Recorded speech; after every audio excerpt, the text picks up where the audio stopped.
In the name of Almighty, the most merciful, the most beneficent. अस्सलाम वालेकुम dear students. हम लोग bank reconciliation statement का chapter सीख रहे हैं। हमने इससे पहले उसका इंट्रोडक्शन सीखा कि कैसे कैश बुक और पासबुक के अंदर डिफरेंसेस आते हैं, उसकी बुनियादी वजूहात क्या होती हैं, ये हमने बेसिक्स के अंदर पढ़ा। और फिर हमने एक क्वेश्चन सॉल्व किया जिसमें फेवरेबल बैलेंस कैश बुक का दिया हुआ था और हमने उसकी मदद से बैंक रिकॉन्सिलेशन स्टेटमेंट बनाई थी। आज हम सेकंड क्वेश्चन स्टार्ट कर रहे हैं जिसमें कैश बुक का ओवरड्राफ्ट बैलेंस दिया गया होगा और उसकी मदद से हम लोग बैंक रिकॉन्सिलेशन स्टेटमेंट तैयार करेंगे। बैंक रिकॉन्सिलेशन स्टेटमेंट के चैप्टर में हमको कुल 4 से 5 क्वेश्चन सॉल्व करने जा रहे हैं जो इम्तिहानों के लिहाज से, जो एग्ज़ाम्स के लिहाज से इंतहाई इम्पोर्टेंट ट्रांजैक्शंस हमने सेलेक्ट करके ये 4 से 5 सवाल बनाए हैं आपके लिए। अगर आप ये 4-5 क्वेश्चंस के अच्छे तरीके से प्रैक्टिस कर लें तो आपके मैक्सिमम जो मार्क्स हैं वो आने के चांसेस हैं, तो आपका BRS का क्वेश्चन जो है वो पेपर में लग जाएगा। तो अभी हम देखते हैं कि ये हमारे पास एक क्वेश्चन है, इसकी मदद से हम लोग बैंक रिकॉन्सिलेशन स्टेटमेंट तैयार करते हैं बगैर टाइम वेस्ट किए। लेकिन उससे पहले अगर आपने अभी तक चैनल सब्सक्राइब नहीं किया तो उसको सब्सक्राइब कर लें, बेल का बटन प्रेस कर लें ताकि आपको अपडेटेड और न्यू लेक्चर की अपडेशन जो है वो मिलती रहे और कोई भी आपका लेक्चर मिस ना हो। और अपने क्लास फेलोज़ के साथ शेयर करना वीडियो को मत भूलें। चलिए, क्वेश्चन नंबर सेकंड है हमारा, prepare a bank reconciliation statement for mister Gupta. ये मिस्टर गुप्ता हैं, इनके लिए हमने बैंक रिकॉन्सिलेशन स्टेटमेंट बनानी है। पर्टिकुलर हमें दिए गए, सबसे पहले हमने बैलेंस देखना होता है। तो ये बैंक ओवरड्राफ्ट बैलेंस है, पता चल गया कि ये ओवरड्राफ्ट है और ये एज़ पर कैश बुक है और ये एज़ पर कैश बुक है। तो इसका मतलब है हमने क्वेश्चन में कैश बुक से पासबुक की तरफ मूव करना है, यानी हम बैलेंस कैश बुक से स्टार्ट कर रहे हैं और आंसर हमारा पासबुक में आएगा। तो कैश बुक से पासबुक में जाते हुए जिस तरफ जा रहे होते हैं उसके बैलेंस को हमने प्रायोरिटी देनी है, उसको हमने प्रेफरेंस देनी है। तो ये आपने बात याद रखनी है। पूरे ट्रांजैक्शंस को जब हमने इनका इम्पैक्ट निकालना है तो हमने प्रेफरेंस पासबुक को यहाँ देनी है। तो इसका फॉर्मेट बना लेते हैं जल्दी से। Mister in the books of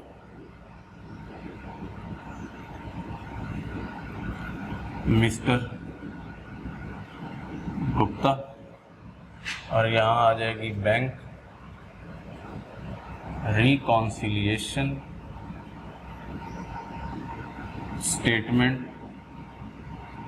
और बताया नहीं गया कि ये किस पीरियड के लिए है, तो हम एज ऑन और खाली जगह छोड़ देंगे। तो इसका फॉर्मेट जो है वो आपको पता है कि हमने एक जर्नल से इसका फॉर्मेट बनाया था। वैसे इसका कोई स्पेसिफिक फॉर्मेट नहीं है क्योंकि ये हमारी बुक्स ऑफ अकाउंट्स नहीं होती। इसके लिए हमने एक जर्नल का फॉर्मेट बना रखा हुआ जिसमें पहले नंबर पर हमारे पास पर्टिकुलर्स है और उसके बाद हमने 2 कॉलम्स अमाउंट के लिए बनाए हुए हैं, एक जहाँ हमने इम्पैक्ट को ऐड करना है और दूसरा जहाँ हमने माइनस करना है। अब यहाँ पर हम बैलेंस लिख लेते हैं। ओवरड्राफ्ट, जैसे यहाँ पर लिखा हुआ है bank overdraft balance as per cash book. अब हमने कैश बुक के बैलेंस जो हैं वो आपको पता है कि हमने सीखे थे कि कैश बुक का जो बैलेंस होता है अगर फेवरेबल बैलेंस हो तो उसे हम लोग डेबिट कहते होते हैं, यानी प्लस के लिए यूज़ करते हैं, और जो ओवरड्राफ्ट होता है उसको हम क्रेडिट कहते होते हैं, यानी माइनस। तो ओवरड्राफ्ट बैलेंस को हमने कहाँ लिखना है, हमने इसको माइनस वाले कॉलम में लिखना। तो यहाँ पर हम, यहाँ भी आप लिख लें प्लस में डेबिट और माइनस में क्रेडिट। ये हमने हर एक के लिए नहीं लिखना, ये हमने सिर्फ और सिर्फ किसके लिए लिखना है, कैश बुक के लिए लिखना है। तो ओवरड्राफ्ट बैलेंस है, ओवरड्राफ्ट बैलेंस को हम कहाँ लिखेंगे, हम लोग माइनस वाले खाने में लिखेंगे और अमाउंट है 16,200 रुपये। ठीक है जी, बैलेंस लिखा गया। आगे चलते हैं। एक चेक डिपॉजिट हो रहा है, चेक डिपॉजिट हो रहा है लेकिन हुआ क्या है, but not recorded in cash book. लेकिन हुआ क्या है, कैश बुक में रिकॉर्ड नहीं हुआ।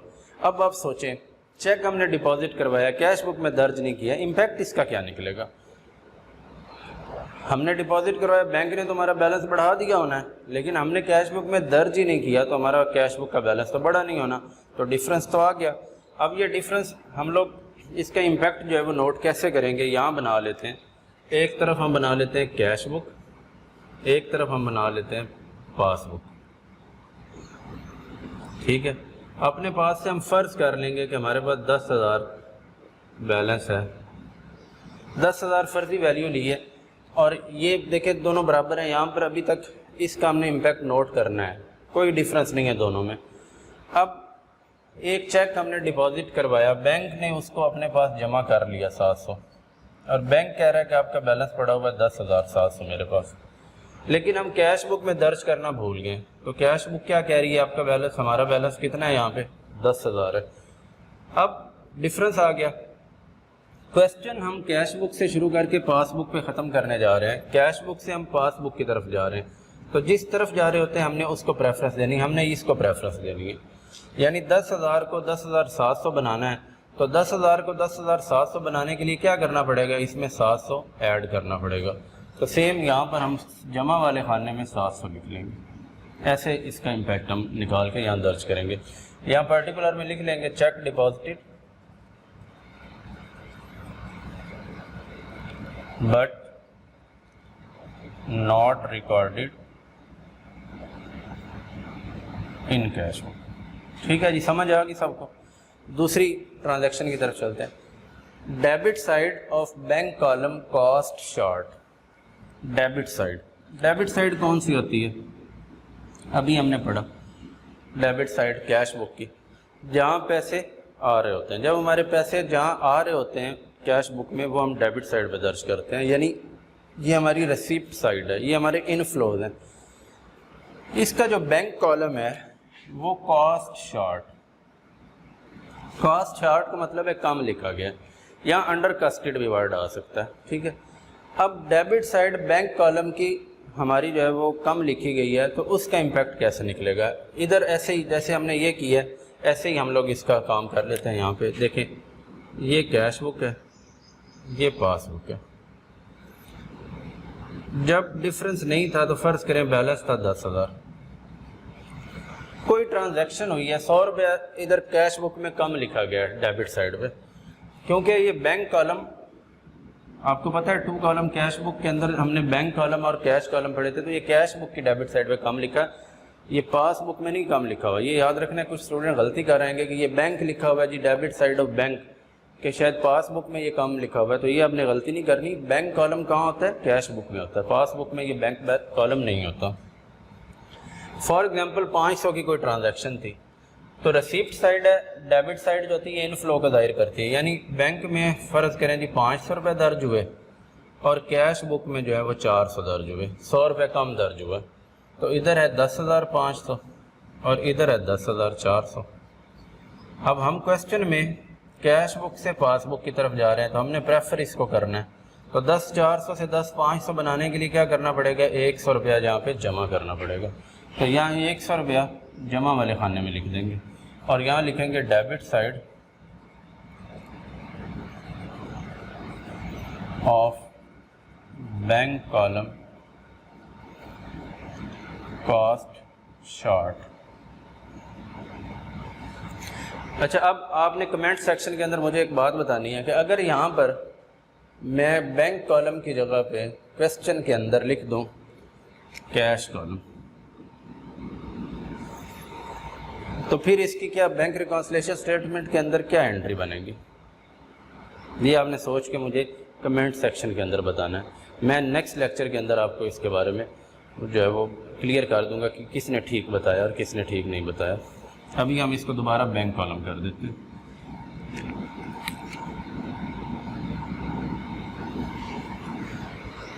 फिर तीसरी एंट्री है, अ चेक ऑफ 5,000 डिपॉजिटेड, 5,000 का चेक डिपॉजिट हुआ, but collection as bank statement के मुताबिक कलेक्शन 4,500 हुई है। बैंक स्टेटमेंट जो होती है ये पासबुक का ही दूसरा नाम है। अगर क्वेश्चन के अंदर आपको बैंक स्टेटमेंट दी गई हो, लफ्ज़ दिया गया हो, तो इसका मतलब पासबुक ही होता है, इससे कंफ्यूज नहीं होना। 5,000 डिपॉजिट हो रहा है, हमने 5,000 जमा करवाया चेक, कि ये 5,000 के चेक हैं, ये जमा हमारे खाते में कर दें। जब हमने ये जमा करवाए होंगे, इसको मैं जगह बना लूँ नई ट्रांजैक्शंस के लिए। अब एक तरफ हमारे पास कैश बुक, एक तरफ हमारे पास पासबुक। फ़र्ज़ करें जी 10,000 हमारा बैलेंस है, पहले फ़र्क नहीं था तब। अब हमने 5,000 के चेक डिपॉजिट करा। जब हम चेक डिपॉजिट करवाते हैं, हम कैश बुक के डेबिट साइड पे फ़ौरन से जमा कर लेते हैं कि हमारे पास अब हो गए 15,000 रुपये। लेकिन बैंक ने जब कलेक्शन करनी होती है, उसने तो तब दर्ज करने हैं। बैंक कह रहा है कि मेरे पास सिर्फ 4,500 कलेक्ट हुए, 4,500 कलेक्ट हुए। तो बैंक कह रहा है कि 14,500 आपका बैलेंस है, हम कह रहे हैं 15,000 है। क्वेश्चन में हम कैश बुक से पासबुक की तरफ जा रहे हैं, इधर से इधर जा रहे हैं, तो हमने प्रेफरेंस इसको देनी है। जब इसको प्रेफरेंस देनी है तो 15,000 को 14,500 बनाने के लिए 500 यहाँ से माइनस करना पड़ेगा। तो यहाँ माइनस वाले खाने में हम 500 दर्ज कर देंगे। क्लियर हुई बात कि ये कैसे 500 आया यहाँ पे। और यहाँ लिखेंगे check deposited but not collected, check deposited but not collected. आगे चलते हैं जी। चौथी ट्रांजैक्शन, एक पार्टी का चेक जो है वो डिसऑनर हो गया है, और वो जो डिसऑनर्ड हुआ है, रिटर्न डिसऑनर्ड, एक चेक डिसऑनर हुआ है और वो सिर्फ और सिर्फ पासबुक में भी दर्ज हुआ हुआ है। आप इसकी जर्नल है, इसको बैंक रिकॉन्सिलेशन में अब हमने इसको दर्ज करना है। अच्छा देखें जी, cash book, passbook. For example वही 10,000 बैलेंस, 10,000। अब 530 का चेक डिसऑनर होने का मतलब ये है कि 530 का चेक हमने जमा करवाया था बैंक को कि ये हमारे खाते में पैसे, चेक जो है ना वो डाल दें। जब हमने जमा करवाया था, हमने यहाँ पर 530 रुपये लिख लिए थे, लेकिन बैंक तब तक नहीं लिखता जब तक के पैसे बैंक को मिल नहीं जाते। तो ये डिसऑनर हुआ है, इसका मतलब है बैंक को पैसे तो नहीं मिले, बैंक ने यहाँ पे दर्ज ही नहीं किया। हम कह रहे हैं हमारा बैलेंस 10,530 है, बैंक कह रहा है कि अभी आपका 10,000 ही है। क्यों? क्योंकि जो 530 वाला चेक है वो मुझे पैसे नहीं मिले, वो डिसऑनर हो गया। तो अब हम इससे इसकी तरफ मूव कर रहे हैं, कैश बुक से पासबुक की तरफ। प्रेफरेंस इसको मिलनी है। 10,530 को 10,000 बनाने के लिए 530 यहाँ से माइनस करना पड़ेगा। तो माइनस वाले खाने में हम 530 लिख देंगे और यहाँ लिखेंगे चेक रिटर्न डिसऑनर्ड। आगे चलते हैं। पांचवी ट्रांजैक्शन, एक बिल था वो रिटायर्ड हुआ है। रिटायर, वैसे तो आपने सुना होगा कि बंदा रिटायर हो गया, कोई उस्ताद रिटायर हो गया। बिल रिटायर्ड का क्या मतलब है? रिटायर्ड का मतलब पे कर देना। एक बिल 500 का पे कर दिया, रिटायर्ड का मतलब पूरा पे कर दिया बाय द बैंक, बैंक ने पे किया है। अंडर अ रिबेट, बिल पर जो डिस्काउंट मिलता है उसको रिबेट कहते होते हैं। बिल पर जो डिस्काउंट मिलता है उसको क्या कहते हैं? रिबेट कहते हैं। तो एक बिल 500 का था, वो बैंक ने पे किया और डिस्काउंट लिया है 50 का। अब 500 का बिल और डिस्काउंट 50 का लिया हो तो बैंक ने कितनी पेमेंट की होगी? 450 पेमेंट की है। But full amount was recorded in cash. Cash book में हमने पूरी रकम लिख दी। पूरी रकम कितनी है? पूरी रकम 500 है, यानी हमने कैश बुक में पूरे 500 रुपये माइनस कर दिए। बैंक ने 450 माइनस किए हैं क्योंकि 50 रुपये का डिस्काउंट मिला था। अब इसका इम्पेक्ट जो है वो कैसे निकलेगा? ये हमारे पास कैश बुक है, ये हमारे पास पासबुक है। वही हम फर्जी वैल्यू ले रहे हैं कि इस ट्रांजैक्शन से पहले फ़र्ज़ किया कि हमारे दोनों बैलेंसेस बराबर थे, 10-10 हज़ार रुपये, कोई फ़र्क नहीं था।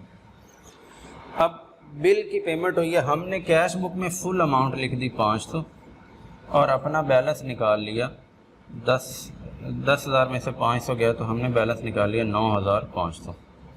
बैंक कह रहा है कि पेमेंट की है मैंने 450 की, 50 रुपये डिस्काउंट आपको लेके दिया है। तो यहाँ पेमेंट कितनी बन गई? 9,550।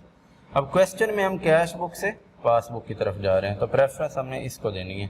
9,500 को 9,550 बनाने के लिए 50 यहाँ पर ऐड करना पड़ेंगे। तो जमा वाले खाने में हम लोग 50 लिख देंगे और यहाँ लिखेंगे rebate not entered in cash book. समझ आ रही ना सबको यहाँ इसकी। छठे नंबर पर है बैंक चार्जेस 25 के हैं, ये डिडक्शन है बैंक चार्जेस की। Recorded twice in cash book, गलती से कैश बुक में 2 दफ़ा, ट्वाइस का मतलब है 2 दफ़ा डिडक्ट हो गए। तो अब इसका इम्पैक्ट जो है वो निकालते हैं। ये जगह साफ कर लेते हैं इनके लिए।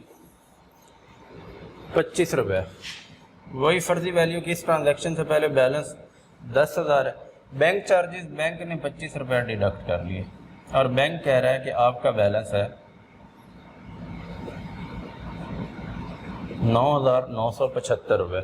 ठीक है, हमने इसको 2 दफ़ा डिडक्ट किया, यानी हमने टोटल कितने डिडक्ट कर दिए? 50 रुपीज़ डिडक्ट कर दिए और हम बैलेंस अपना बना रहे हैं 9,950 रुपये। अब हम कह रहे हैं कि बैलेंस ये है, बैंक कह रहा है कि बैलेंस ये है। तो 9,950 से हमें 9,975 पे जाने के लिए हमने प्रेफरेंस इसको देनी है। हमें यहाँ पर वापस 25 रुपये वो जो यहाँ से एक्स्ट्रा डिडक्ट हुए थे वो वापस यहाँ जमा करने पड़ेंगे। तो जमा के खाने में हम लोग 25 लिख लेंगे और यहाँ लिखेंगे bank charges wrongly recorded as twice। ठीक है जी, 6 ट्रांजैक्शंस होंगी, इन सब की समझ आ रही है आपको।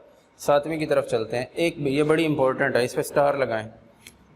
7वीं जो ट्रांजैक्शन है, एक बिल है 8,000 रुपये का, बिल है 8,000 का, इसे डिस्काउंट करवाया गया था 7,960। डिस्काउंट करवाने का मतलब क्या? मिसाल के तौर पर एक बिल 1 महीने बाद मिलना था, हम बैंक के पास गए, हमें कहा कि हमें तो पैसे आज ही चाहिए। तो बैंक ने क्या किया? 40 रुपये अपनी फ़ीस डिडक्ट करके 7,960 रुपये हमें आज ही दे दिए कि चले महीने बाद आपके कस्टमर से ये 8,000 मैं ले लूँगा। वो जो बिल था वो रिटर्न डिसऑनर, वो डिसऑनर हो गया। जब वो डिसऑनर हो गया तो वो बिल हमें पकड़ा देगा कि ये लें जी, ये 8,000 रुपये मुझे नहीं मिले, मुझे तो 8,000 रुपये आप दें। ठीक है जी, वो हमारे अकाउंट से 8,000 काट लेगा। लेकिन उसने क्या किया है, उसने साथ में नोटरी पब्लिक को नोटिंग चार्जेस भी दिए हैं 15 रुपये। ये उसका ख़र्चा भी आया है उसको नोटरी पब्लिक से तस्दीक करवाने के लिए कि ये बिल डिसऑनर हुआ है। तो अब जो बैंक है वो ना सिर्फ हमसे ये 8,000 रुपया लेगा, बल्कि साथ में ये जो उसका एक्स्ट्रा 15 रुपये का ख़र्चा है ये भी वो वसूल करेगा। तो बैंक हमारे खाते से 8,015 रुपये काट लेगा। ऐसे ही जैसे हम पहले फ़र्ज़ कर रहे हैं कि इस ट्रांजैक्शन से पहले फ़र्ज़ करें कि कैश बुक में भी बैलेंस 10,000 है, पासबुक में भी बैलेंस 10,000 है। अब बैंक ने हमारे खाते से 8,015 रुपये काट लिए और हमें इस बात का नहीं पता था कि ये बिल डिसऑनर हो गया, क्योंकि हम तो 7,960 रुपये लेके जा चुके हैं। अब बैंक कह रहा है कि आपका बैलेंस मेरे पास पड़ा है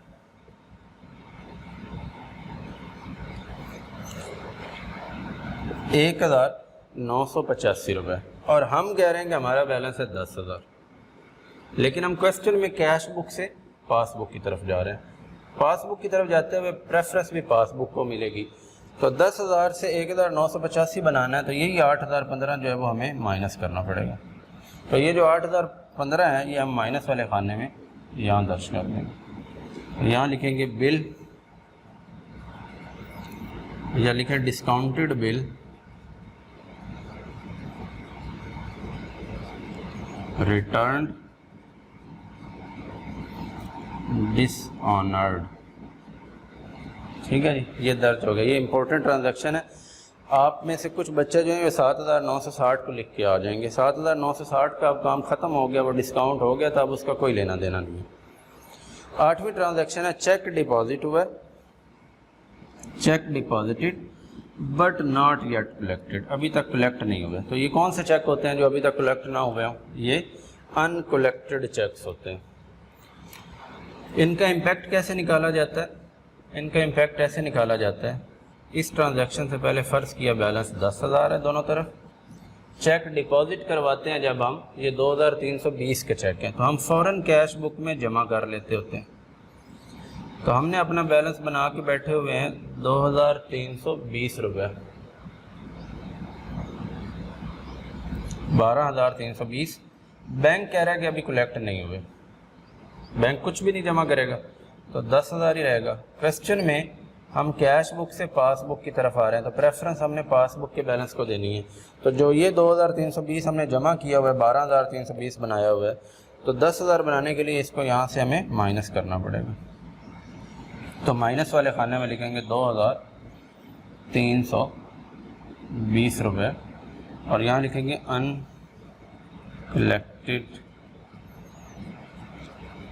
चेक्स। आगे चलते हैं जी। चेक इशू किए गए, अब इशू की बात आ गई।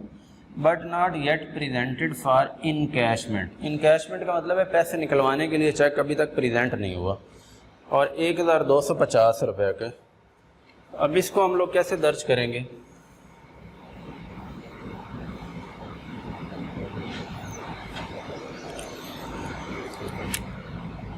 हमने चेक इशू किए 1,250, ये इससे पहले फ़र्ज़ करें ये बैलेंस ये थे 10-10 हज़ार।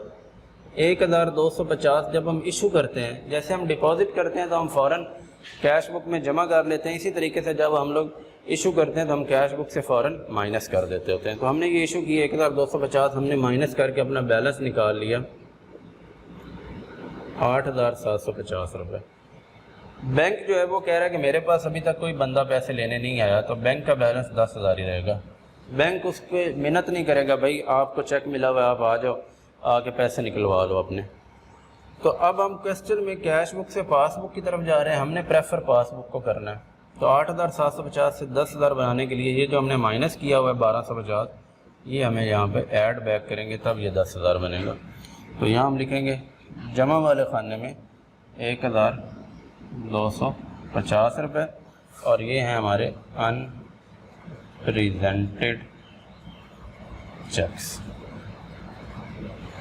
ठीक है जी, समझ आ गई। आखिरी ट्रांजैक्शन ये भी इम्पोर्टेंट है, इस पे भी स्टार लगाएं। एक सम 1,000 का 1,000 रुपया डिपॉजिट करवाया गया बैंक में, but credited as 100 in the passbook. Deposit हमने कितना करवाया है? डिपॉजिट करवाया गया है 1,000, और पासबुक में कितने से इंटर हुआ है? 100 से। ये बैंक की गलती है, इसको कैसे लिखा जाएगा? कैश बुक पासबुक, इस एरर से पहले बैलेंस 10,000, हमने 1,000 जमा करवाया, तो कैश बुक में तो हमारा बैलेंस आ गया 11,000। बैंक ने गलती से 100 रुपया जमा कर दिया। क्रेडिटेड का मतलब है जमा करना, बैंक में जब पैसे जमा होते हैं तो बैंक उसको क्रेडिट करता है। तो बैंक कह रहा है बैलेंस है 10,100, लेकिन हम क्वेश्चन कैश बुक से पासबुक की तरफ ले जा रहे हैं, तो हमने प्रेफरेंस कैश बुक से पासबुक के अंदर जाते हुए पासबुक के बैलेंस को प्रेफर करना है। तो 11,000 से 10,100 बनाने के लिए हमें क्या करना पड़ेगा? 900 यहाँ से माइनस करना पड़ेगा। तो माइनस वाले खाने में 900 लिखेंगे, और यहाँ लिखेंगे wrongly credited in the passbook. तो 10 की 10 ट्रांजैक्शन हम यहाँ पे दर्ज कर चुके हैं। अब हमने इसकी बैलेंसिंग करनी है, बैलेंस निकाल लेंगे यहाँ पे। उसके लिए हमें टोटल करना पड़ेगा। ये साइड बड़ी है बैलेंस वाली, इसी का टोटल कर लेते हैं कैलकुलेटर की मदद से। जी 16,200 है, इसमें हमने ऐड किए 500, 530, 8015, 2320 एंड 900। तो ये बन गया 28,465। 28,465, 28,465 इधर भी बनाना है, इसमें से ये वाली वैल्यूज हम माइनस कर देते हैं। 28,465 minus 700 minus 100 minus 50 minus 25 and minus 1250, ये 26,340 आ गए। 26,340 ये कल आएगा। ये कैश बुक का बैलेंस था, तो ये पासबुक का, इसे हम कहेंगे बैलेंस एज पर पासबुक। अब ये किस खाने में लिखा हुआ है, इधर जाएं जी, देखें ज़रा, डेबिट वाले में। तो पासबुक का डेबिट बैलेंस जो होता है वो कौन सा होता है, वो ओवरड्राफ्ट होता है। तो ये ओवरड्राफ्ट बैलेंस, आप ओवरड्राफ्ट भी लिख सकते हैं, आप डेबिट भी लिख सकते हैं, यहाँ से देख के दोनों ठीक है। तो इस तरीके से हमने कैश बुक और पासबुक के बैलेंस निकाले, और जो डिफरेंस था, यानी अब एक्चुअली क्या सिचुएशन थी कि पासबुक ये बैलेंस शो कर रही थी, कैश बुक ये बैलेंस शो कर रही थी, और जो इनके दरमियान में डिफरेंसेस हैं वो ये हमने नोट कर लिए कि डिफरेंसेस किस वजह से आए हैं। तो ऐसे हम लोग ये क्वेश्चन सॉल्व करते हैं। ये पासबुक का क्वेश्चन, कैश बुक का क्वेश्चन था और ओवरड्राफ्ट बैलेंस से शुरू हुआ। उम्मीद है आपको इसकी समझ आ गई होगी। अगर फिर भी कोई समझ ना आए तो आप कमेंट्स के अंदर ज़रूर बताया करें, ताकि आने वाले जो लेक्चर हैं उसके अंदर आपकी जो कन्फ्यूजन है या डेफिशिएंसी उसको ओवरकम किया जा सके।